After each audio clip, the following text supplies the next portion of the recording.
کہتے جی کہ عذر بھی کوئی نہیں تھا، اس نے سر پہ عمرے کے بعد اس طرح نہیں پھروایا، بال چھوٹے کرائے۔ میرا بھائی اگر سارے سر کے بال چھوٹے کرائے ٹھیک ہے، چونکہ یہاں اس طرح ہے وہاں مقصرین بھی ہے، بال کٹانا بھی جائز ہے، لیکن سارے سر کے بال کٹائے جائیں، یہ نہیں کہ ٹک لگائے جائیں، 2 بال ادھر سے اور 2 ادھر سے اور 2 ادھر سے، وہ تو پھر دم پڑ جائے گی، لیکن سارے سر کے بال کٹائیں اور وہ 1/4 یا چوتھا حصہ کٹ جائے۔ اب دیکھیں نا، عورتیں جو ہیں وہ سارے بال تو نہیں کٹواتی نا، وہ صرف ایک پور کٹواتی ہے، لیکن وہ پور ایسے نہیں کٹانی کہ یوں لٹ پکڑ لے یا یوں نہیں، سارے بالوں کو لے جائے پیچھے جہاں انتہا ہو بالوں کی وہاں کاٹے تاکہ سارے بالوں کے سرے کٹ جائیں، تب وہ احرام سے نکلتی ہے۔ بات کو سمجھا کریں اور کوشش بھی کیا کریں۔ بہرحال بینک کو کسی نے جگہ کرائے پہ دی ہے، کرایہ تو آپ کا حلال ہے، آپ کرایہ لیتے ہیں، آپ کو سود تو نہیں کھا رہے ہیں نا، آپ تو اپنی جگہ کا کرایہ لیتے ہیں، لیکن افضل یہی ہوتا ہے کہ انشورنس ہے یا بینک ہے یا اور کوئی جوئے کا اڈا ہے، ایسے لوگوں کو جگہ نہ دیا کریں، اللہ رازق ہے تمہارے لیے اور راستہ کھول دیں گے۔ ایک عمرے میں حضور اور تمام صحابہ اور تمام نہیں، ایک عمرہ ایک کے لیے ہوتا ہے، ایک حج ایک کے لیے ہوتا ہے، دعا سب کے لیے کر سکتے ہیں۔ حوالے کا کاروبار ہنڈی جسے کہتے ہیں، اگر کسی اسلامی ملک کو اس سے نقصان ہوتا ہے، چونکہ وہ زر مبادلہ تو نہیں ملے گا نا ان کو، پیسہ قانونی نہیں جا رہا، تو پھر بالکل نہ کریں، لیکن اگر کوئی اسلامی ملک ہی نہیں ہے اور اس کو نقصان نہیں ہوتا ہے تو پھر تو وہی پیسے کا تبادلہ ہے، جیسے منی چینجر سے جا کے آپ پیسے دے کے ریال لے لیتے ہیں، ریال دے کے پیسے لے لیتے ہیں، وہ تو پھر وہی بات ہے، لیکن کوشش یہ کریں کہ اسلامی ملکوں کو نقصان نہ ہو۔ یہی منی لانڈرنگ تو ہے جس نے ملکوں کو تباہ کر دیا۔ وہی بیوٹی پارلر والوں کو گھر دینا، وہی بات ہے کہ نہ دیں تو بہتر ہے، لیکن دیں گے تو آپ کا کرایہ حلال ہے۔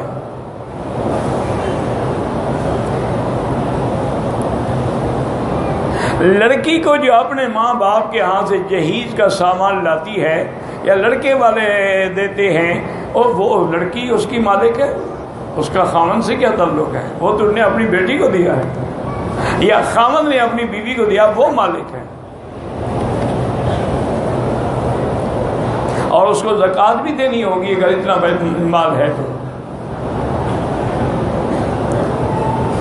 مسجد عائشہ سے احرام باندھا جا سکتا؟ ہاں جی باندھا جا سکتا ہے۔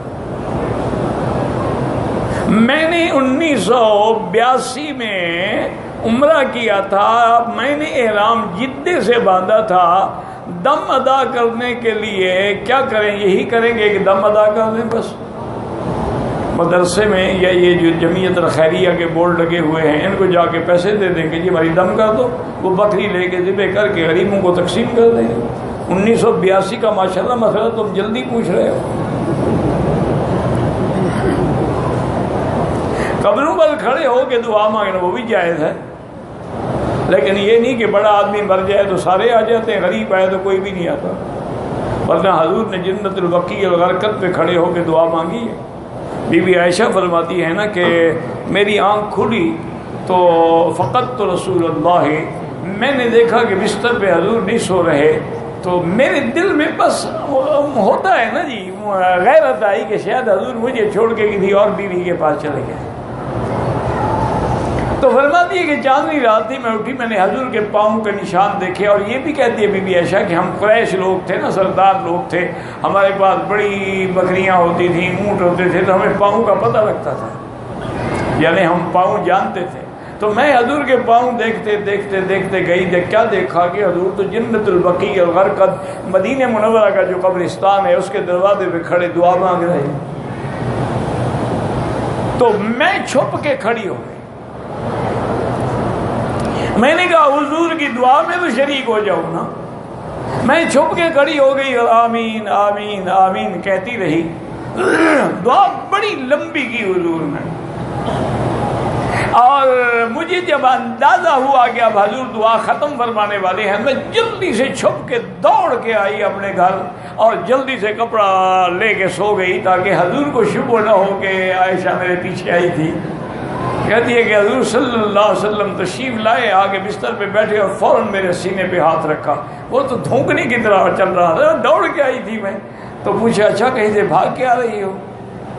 تو میں نے کہا ہاں یا رسول اللہ، اصل میں تو میں آپ کو ڈھونڈنے کے لیے نکلی تھی، پھر میں دعا میں شریک رہی اور میں عائشہ تم اپنے خیال میں ہو اور میں اپنے خیال میں ہوں، تمہیں یہ خیال ہے کہ حضور کسی عورت کے پاس، مجھے امت کا خیال ہے۔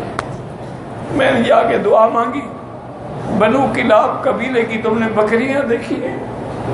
بی بی ایسے کہا ہاں یا رسول تو بہت ہزاروں کی دے، فرمایا جتنے ان کے بال ہیں اتنے اللہ نے میری امت کے بندے بخش دیے۔ یا اللہ ہمیں بھی ان بخشنے والوں میں شامل کر لے، یا اللہ جن کو آپ نے بخشا ہے ہمیں بھی ان میں شامل کر لے، جن پہ آپ نے رحمت فرمائی ہے ہمیں بھی کوئی قطرہ رحمت کا عطا فرما دے، جن کو آپ نے حضور کی محبت عطا فرمائی ہے ہمیں بھی محبت نصیب فرما دے، اور جن کو حضور کی زیارت نصیب فرمائی ہے ہمیں بھی زیارت نصیب فرما دے۔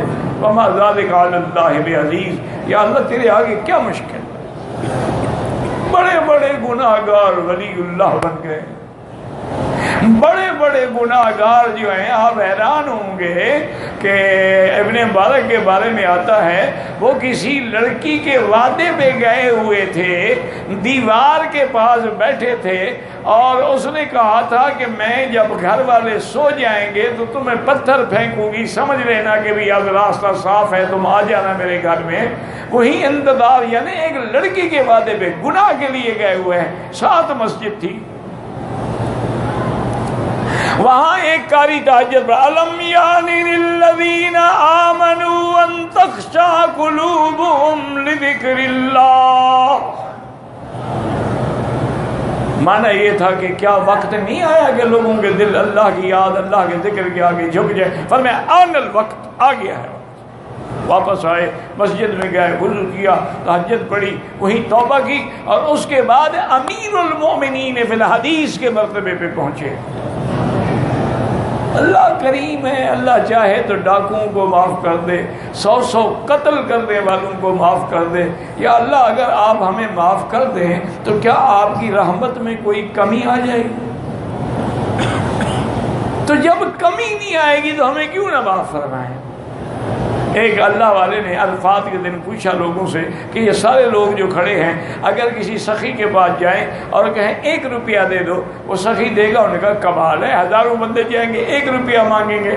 تو فرمایا اس کا تو 1 روپے میں پھر بھی کمی آئے گی، اللہ اگر اپنی ساری مخلوق کو بھی بخش دے اس کی تو کوئی اتنی کمی بھی نہیں آئے گی۔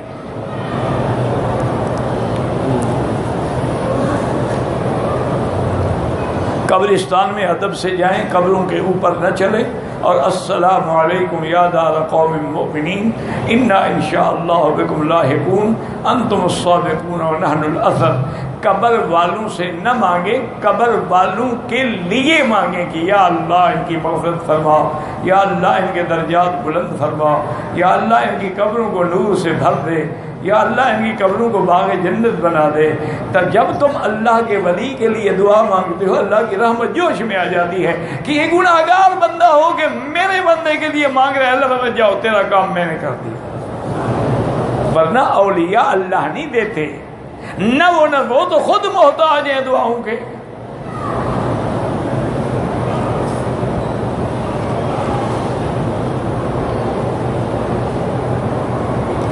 اگر انجیکشن لگایا، جسم سے خون نہیں نکلا، وضو ٹوٹ جائے، خون نہیں نکلا تو نہیں ٹوٹے گا، لیکن کیا وہ آپ نے خون سرنج میں کھینچا تو نہیں؟ اگر کھینچا پھر تو نکلا نا، پھر تو وضو کرنا۔ ایک ہے کہ مسکولر، یعنی آپ نے گوشت میں لگایا ہے لیکن کوئی خون کا قطرہ باہر نہیں آیا تو وضو نہیں ٹوٹے گا۔ اگر انٹروینس ہے تو اس میں تو بلڈ لیں گے نا وہ۔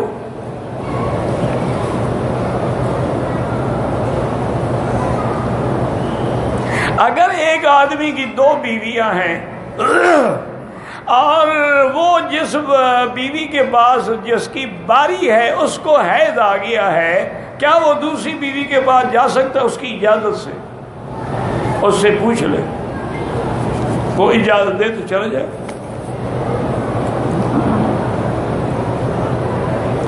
پاکستان سے آدمی آتا ہے، اکام اس کے پاس احرام میں نہیں ہے، سامان گھر میں رکھ کر مسجد عائشہ سے عمرہ کیا ہے، دم پڑ گئی، پھر مسجد عائشہ سے کیوں کیا عمرہ؟ تم نے کرنا تھا تو میقات سے کرتے۔ ہاں کوئی مجبوری تھی کہ احرام تم باندھ نہیں سکتے تھے کمپنی والوں کی وجہ سے، پھر کوئی دم نہیں ہوگی۔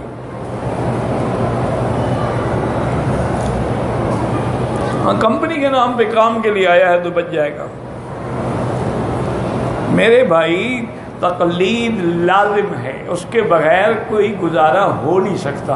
اہدنا الصراط المستقیم، اللہ ہمیں سیدھا رستہ دکھا۔ کون سا؟ صراط الذین انعمت علیہم، ان لوگوں کا راستہ جن پہ تو نے انعام کیا۔ وہ کون ہے؟ انعم اللہ علیہم من النبیین والصدیقین والشہداء والصالحین۔ تو ان کی اتباع کے بغیر کیسے چل سکتے ہیں؟ یہ تو ایک ضد ہے۔ تقلید قرآن کے مقابلے پہ نہیں ہوتی، نص حدیث کے مقابلے پہ نہیں ہوتی۔ مجتہدین کے مسائل میں تو تقلید کے بغیر چارہ ہی نہیں ہے۔ آپ مجھے یہ بتائیں، مثلا یہ سپیکر ہیں، ہم نماز پڑھاتے ہیں، کسی حدیث میں ہے یا حضور کے زمانے میں تھا، تو آپ کیا کریں؟ کسی مجتہد کے اجتہاد پر ہی عمل کریں گے نا۔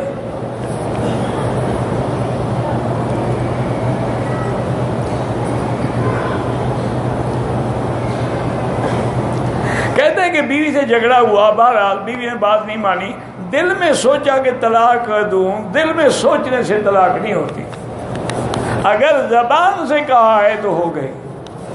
کوئی دل میں تمہیں گالی دیتا ہے، کبھی لگی ہے تمہیں؟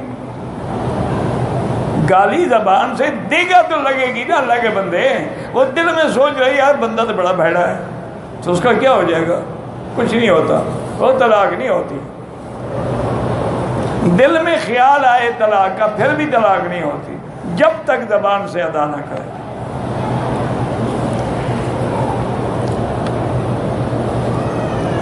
پیغمبر کتنے آئے ہیں اللہ عالم، جب نہ قرآن میں ہے نہ حدیث میں ہے تو ہم کیسے بتا سکتے ہیں؟ البتہ رسول 313 آئے ہیں، لیکن نبی کتنے ہیں اللہ عالم۔ کل آمن باللہ وملائکتہ وکتبہ ورسلہ لا نفرق بین احد من رسلہ، ہم سب انبیاء پہ ایمان لائے، کتنے ہیں اللہ عالم۔ حالات عدالت کی طلاق، لڑکے نے کہا طلاق دوں گا، لڑکی نے کہا دے دو، عدالت میں طلاق ہوئی، بہرحال عدالت نے فیصلہ کیا، لڑکے نے طلاق دے دی، ہو گئی، چاہے حمل بھی ہو۔ حمل میں طلاق دینا گناہ ہے، یہ نہیں کہ ہوگا طلاق نہیں ہوگی، طلاق تو ہو جائے گی لیکن اس کو نہیں دینی چاہیے تھی۔ حیض میں طلاق دینا گناہ ہے لیکن طلاق تو ہو جائے گی۔ اگر آپ کے ہاتھ میں ریوالور ہو تو وضو نہ ہو تو گولی نہیں لگتی۔ اللہ کے بندے، گولی تو گولی ہے، اس نے لگنا ہے، وضو ہو نہ ہو۔ باقی اللہ کے نبی نے سمجھایا بھی عورت کو حیض ہے طلاق نہ دو، تاکہ کچھ دن گزر جائیں گے، سلو ہو جائے گی، طلاق نہیں دے گا۔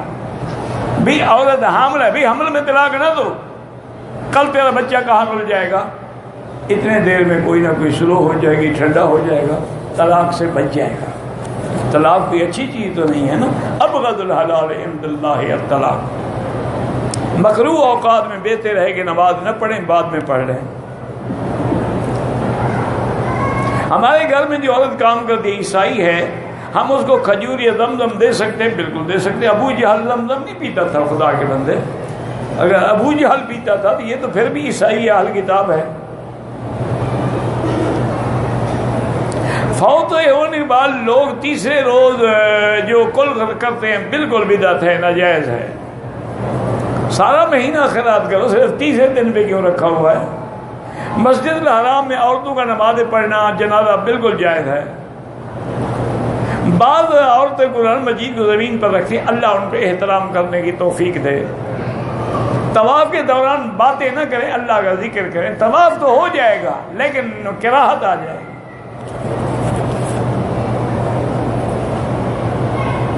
میں نے مقام ابراہیم کے پیتل کو بوسہ دینا، ہاتھ لگایا، آنکھ کو لگا، بالکل ناجائز ہے۔ ما سوا حجر اسود کے کسی جگہ بوسہ دینا جائز نہیں۔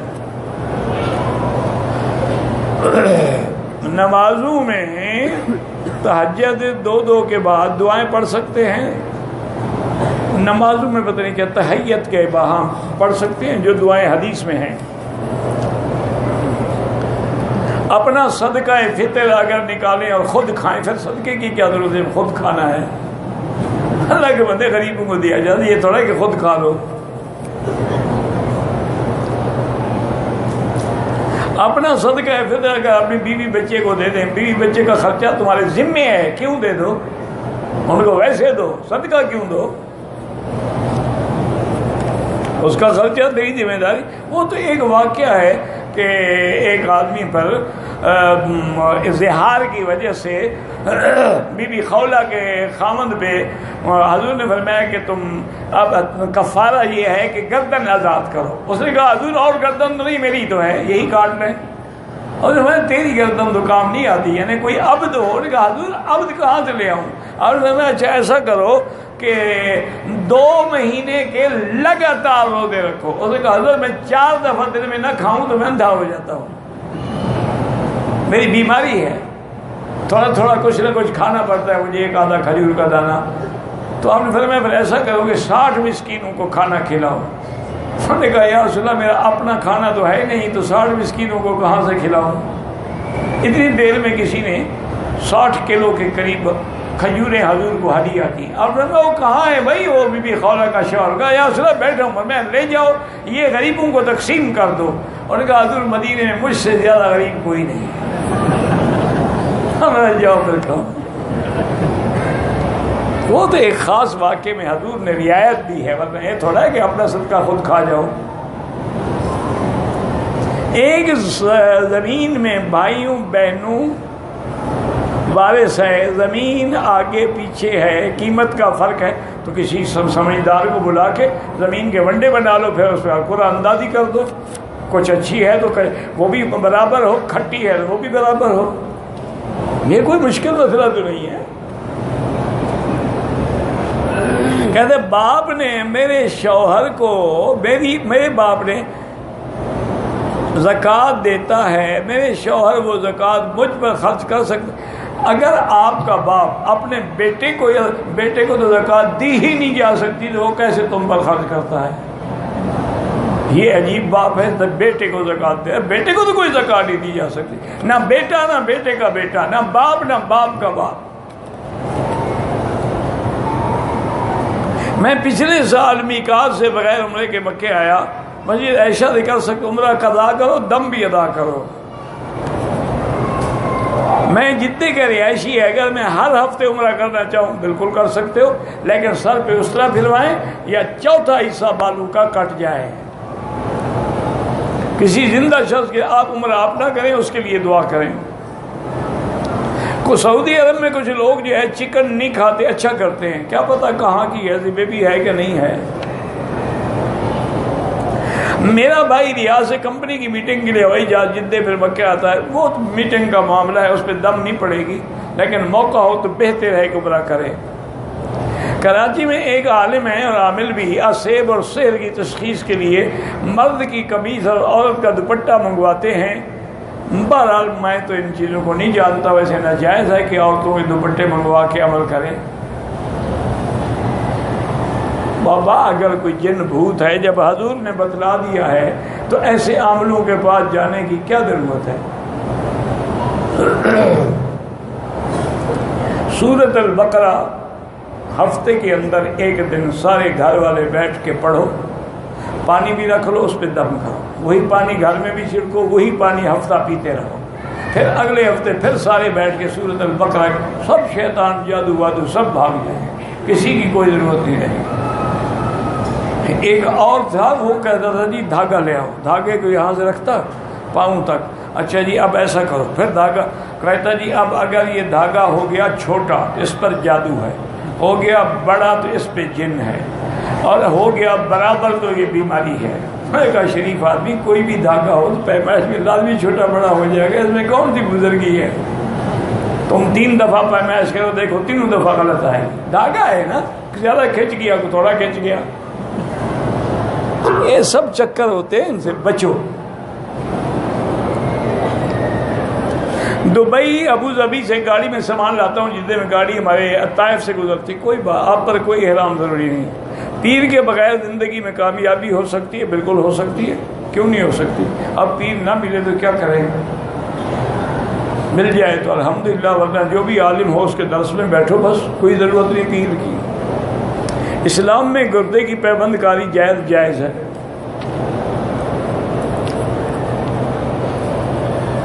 آخری دن ہے، اللہ سب کی عبادات قبول کرے، اللہ سب کی اولادوں کو صالح بنائے. ہم گھر میں بھائی اکٹھے رہتے ہیں، میں مدرس ہوں، میری آمدنی معقول ہے، شریعت کے مطابق میرے دل میں الحمدللہ پردے کی اہمیت ہے. علیحدہ گھر میں ہیں، نہیں لے سکتا، پردہ ضروری ہے. کوئی سستا مستا کمرہ لے کے الگ رہو.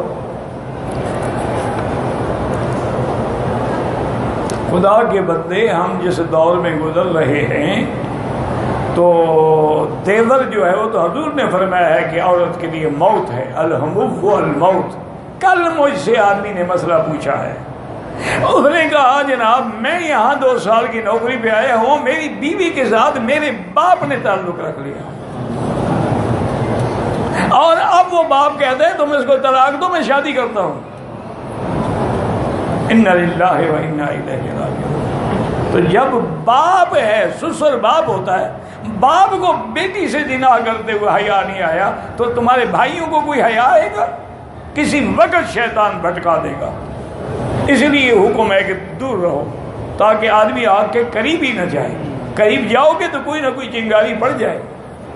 اسی لیے حضور نے فرمایا عطر والے سے دوستی رکھو، خریدو گے نہیں تو خوشبو تو آ جائے گی نا. انگوٹھے چومنا بدعت ہے. حضرت صدیق اکبر نے کوئی انگوٹھے نہیں چومے، جو کہتا ہے وہ دکھائے کس کتاب میں لکھا ہوا ہے. کہتے ہیں جی نماز کے بعد خشوع خضوع پیدا نہیں ہوتا، اب نماز پڑھتے رہو، خود بخود ہو جائے گا خشوع و خضوع. اور نماز میں جو الفاظ ہیں ان پہ غور کرو، سبحان ربی الاعلی، ایک ایک لفظ پہ غور کرو، 10-15 دن میں خشوع ہو جائے گا. عورتیں قبر پر جا سکتی ہیں؟ نہیں جا سکتی ہیں. جو امام فرض نماز کے بعد بلند آواز میں کلمہ طیب ورد کرتے ہیں وہ بالکل بدعت ہے. کچھ لوگ پتہ نہیں شرعی حکم کیا ہے، پتہ سمجھ نہیں آتا کیا لکھا ہے آپ نے. ماں باپ زندہ ہیں، ان کے لیے طواف نہ کریں، دعا کریں. امام کے پیچھے نماز پڑھ رہا ہوں، بھول گیا، غلطی ہو گئی، دوبارہ پڑھ. تم نے کیا غلطی کی یہ بھی تو لکھو نا. من احسن قول، یعنی جو اللہ کے دین کی طرف بلاتا ہے وہ سب سے اچھی بات ہے. بس حج کرنے والا حاجی کہلاتا ہے، عمرے کرنے والے کو پاجی کہنا شروع کر دو. بھئی لفظ ملانا ہے نا. اللہ کے بندے نہ اس کو حاجی کہو نہ اس کو کچھ کہو. اللہ نے اس کو عزت دینی ہے، لوگ خود بخود کہیں گے، تم نہ کہو.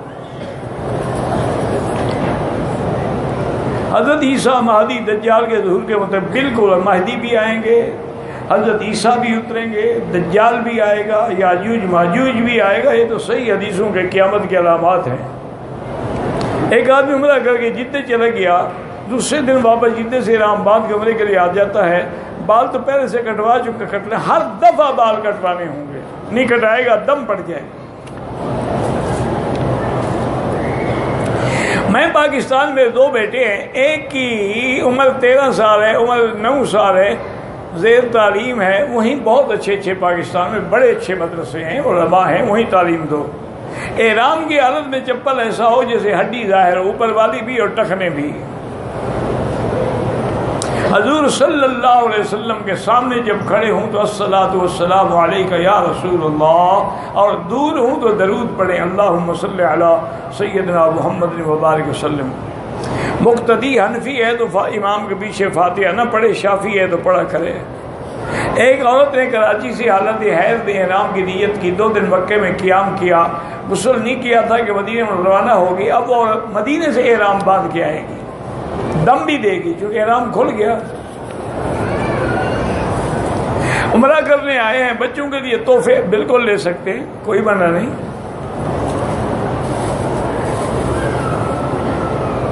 اگر کوئی عورت مکے مدینے کے لیے آنے سے پہلے دوائی استعمال کر لے کہ حیض نہ آئے، وہ جائز ہے۔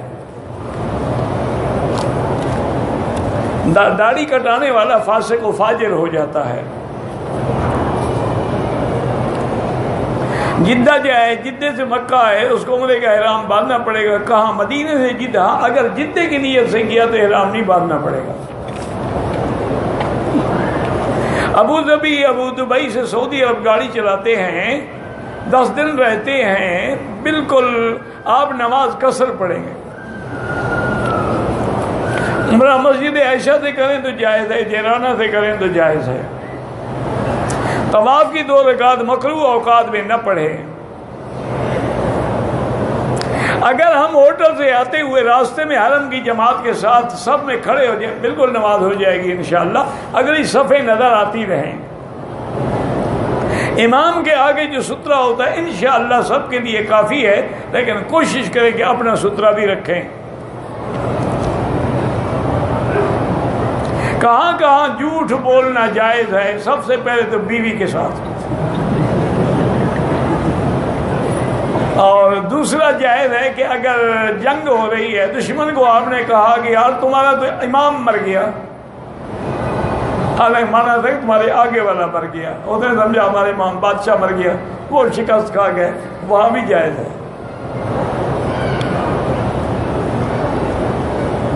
اللہ نے کتنی مخلوقات پیدا کی ہے، میں تو نہیں گن سکتا، تم کوشش کرو۔